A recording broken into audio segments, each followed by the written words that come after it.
I love snakes that are uncommon and underrated, the hidden gems that a lot of people don't know about but really should. So today let's go over the top 5 underrated snakes that you need to know about. My name's Adam, this is Jimmy, you're watching Wiccan's Wicked Reptiles, stick around.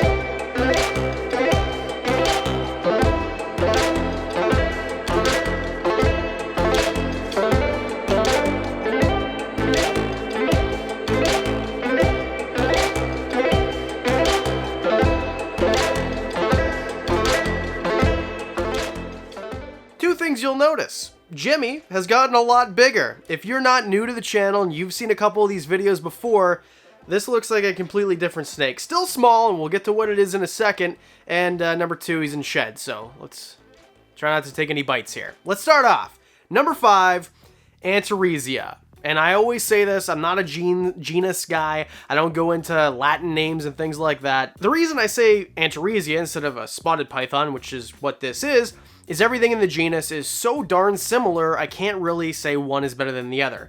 So whether you like Stinson's pythons, or you like spotted pythons like this guy, or you like pygmy pythons, or anthill pythons as they're sometimes called, or children's pythons, which are basically, well, they're pretty much the same darn thing, this is an Antaresia. This is the spotted python, which is the largest version. And by largest version, I mean up to 4 feet. Monsters, I tell you. These guys are absolutely massive. They're not. They're the smallest species of python in the world. They're smallest genus. Anthill python's a little bit smaller than this. Okay, why are they awesome? Well, first of all, their size is pretty awesome. Nobody is going to be super intimidated by a full-grown Stinson's python, anthill python, whatever, spotted python in this example here, just because they don't get very big at all, but they get big enough that they are impressive. Now, of course, this is a terrible example because it's not full grown, but as they grow, unlike some snakes, they don't lose any of this beauty. The patterning on them is absolutely spectacular. These are one of my favorite snakes to look at in just their natural classic look without a morph, and not that you could find a morph even if you wanted to, unless you live in Australia. And this is a great one too for, well, I mean, if you're an Australian keeper, they're not underrated. Everyone has one. These guys in carpet pythons kind of dominate, where here it's corn snakes and ball pythons. There you can't have them. If you want a top 5 Australian reptiles, leave it in the comments section. I think I should probably make that one. But also what sets these guys apart from a lot of other smaller python species, like say a ball python, these guys are semi-arboreal. So if you want something that's going to be in the trees, it's going to be climbing and also using some ground space and just kind of using every inch of the cage, these guys will. And I know some people's ball pythons climb, but I know that this is not a normal thing. Ball pythons will sometimes use height. These guys will always use height. Another few things, these guys are fantastic eaters. Ball pythons are known for being picky eaters, although one of the best snakes to have, period, and definitely not underrated. Everyone knows ball pythons are awesome. These guys, well, they're gonna eat for you. Almost all the time. Really easy to get them to eat, and they're great to handle, especially when they get bigger. This guy's a little bit, well, I mean, very tiny. He was born, I think, last November, December, and since I've had him, he's been eating like a champion. He's gonna eat again tonight. Don't listen too intently here. Don't get premature with me. Stop thinking about it. Just overall, they could have been number 1, honestly, but I'm holding it for most of the video, so I just wanted to tell you what it was right away. All right, move on. All right, but what if you want a colubrid, something that is not a constricting type snake, but you want something that your friends probably don't have? Then you want number 4, garter snakes.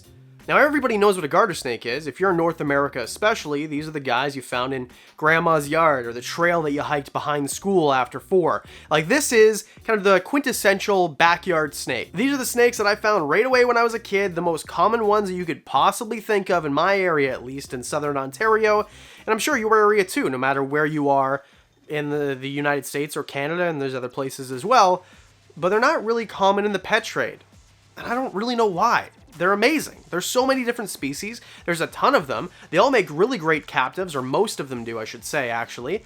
And they live really well in groups, which is not a snake thing. Most snakes are kind of, well, they're solitary. You wouldn't put 2 Stinson's pythons, or you wouldn't put 2 ball pythons, or definitely you wouldn't put 2 king snakes in the same enclosure, but with these guys, you can. So I think they're actually fantastic, and because they don't get too big, they stay relatively small no matter what species of garter snake you get.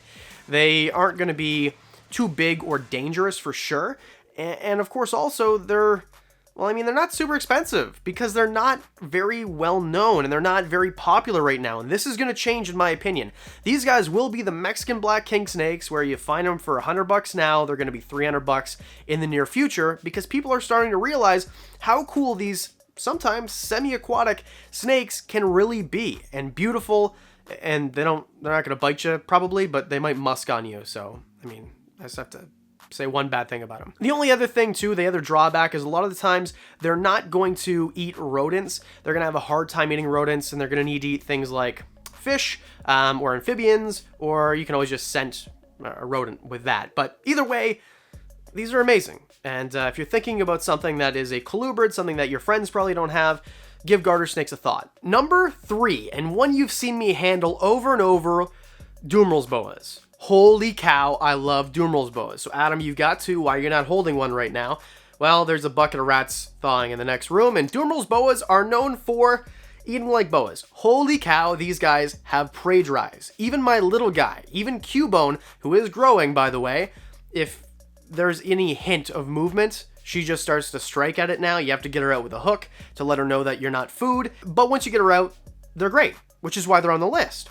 Now, why people don't know about them, beyond me, these guys are absolutely amazing. When it comes to boas, something like a ground boa, which is what these are amazing. A little bit drier, so a little bit easier to keep for some people, especially if you live in a drier type of environment.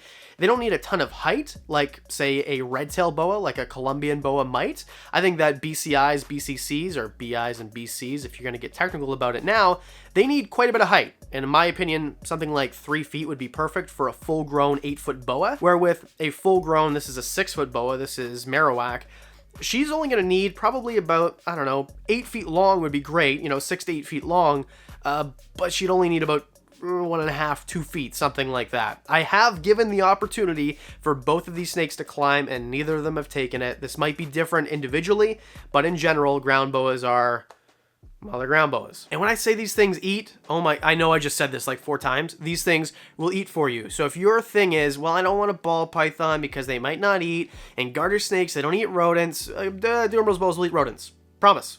I promise they will. And one thing that sets them apart from the other two we've covered so far is their impressive size. These guys are impressive. Just look at Marowak. They do get even bigger than this. Normally they're going to get around 6 feet. Some people say 7. And of course, my buddy at S&S Serpentarium, his is about 7 feet. So it just depends. But on average, not super big, but impressive enough that your friends are going to be like, holy cow, what the heck is that? And they're beautiful, even in their natural form. Because, again, there's not really a lot of morphs available, even if you wanted one. So if you want something that's great at handling, once you get it out and they realize you're not food, something that will eat for you, something that doesn't need a ton of height and a ton of room considering the size of the snake, and something that, well, is just super darn beautiful, like, you really can't beat a Dumeril's boa. Number 2, underrated snakes. We're going to cover 2 in the same batch here, North American boas. Keeping it with the live bearers, 3 snakes in a row, garter snakes give live birth, so do boas, rosy boas, and rubber boas. And the reason that I'm putting them 2 in here is because in North America, we're not really spoiled for boas. We don't have, we've got 2 species, and I think there's a couple species of rosy boas, but in terms of boas, that's what you get. You get rosy boas or you get rubber boas, and both of them are mostly on the West Coast. And in fact, rubber boas can be found all the way into British Columbia. Of the 2, rosy boas by far are more common, more easily found.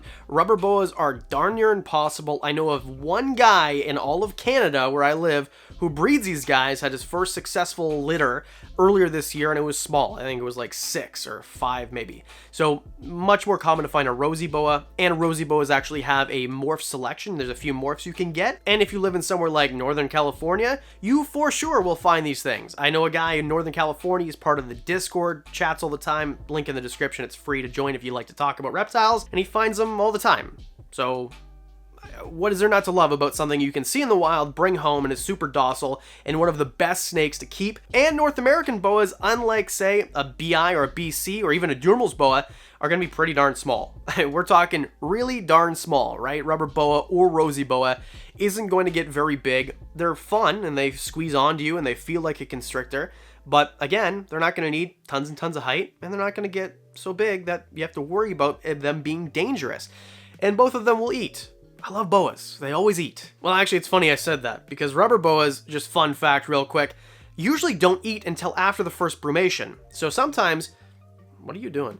Almost always, your rubber boa will come to you without have never eaten a meal at all, which is very uncommon. Normally, you send snakes out to your customer after they've eaten, but with rubber boas, it's just not possible a lot of the time because they don't eat until after they're... Okay, rubber boas are awesome. Just somebody produce more of them. They're so hard to find. And lastly, and definitely not leastly, and a lot of people are going to say that these guys aren't really underrated at all. Number one, king snakes of all kinds. King snakes and milk snakes, because milk snakes are in fact king snakes. And these guys are absolutely amazing. There is a pattern or a color for everybody. If you want black and white, boom, we got it for you. You want red and white, boom, we got it for you. You want a bunch of oranges in there, bam. Milk snakes have that for you as well. You want something that's completely black, well, we got a king snake for you. You get the idea. These guys are absolutely amazing. And again, like I said, and what a lot of people love about snakes is when they eat. And I promise you, most of the time, there are a few exceptions, king snakes are going to eat for you. And again, they're found in North America. In fact, we actually have a few species of king snake in Canada here. For example, eastern milk snake. These guys are really cool looking. But then, of course, there's Puebloan milk snakes as well, California kings. The care guide is coming. I hear you guys. It's just taking a little while to make, and I want to make sure Big Lou is adjusted and can be handled for the video and doesn't try to eat me. So it is coming. King snakes are absolutely amazing. They're your number one. There's so many of them. Pick whichever one you like. I think that is it. So what do you think? Did you like the list? Is there something on here that you thought, it's not really that underrated? Or how did you miss this snake? What is it that you think should be on the list or shouldn't be? I take all the ideas for the videos of the comment section below. That's where I got this idea. So if you'd like your idea to be made into a video, throw it on down there. Maybe it'll be next week's video. And as always, the Patreon supporters, holy cow, you guys are awesome. You get to see these videos a little bit early, extra stuff. You get to know secret information, ball python clutches, new animals, things like that. So for as little as $1 a month, if you'd just like to say thank you and support the channel, Patreon link in the description, we'd really appreciate it. And that's officially everything. Hit subscribe. See you on Thursday.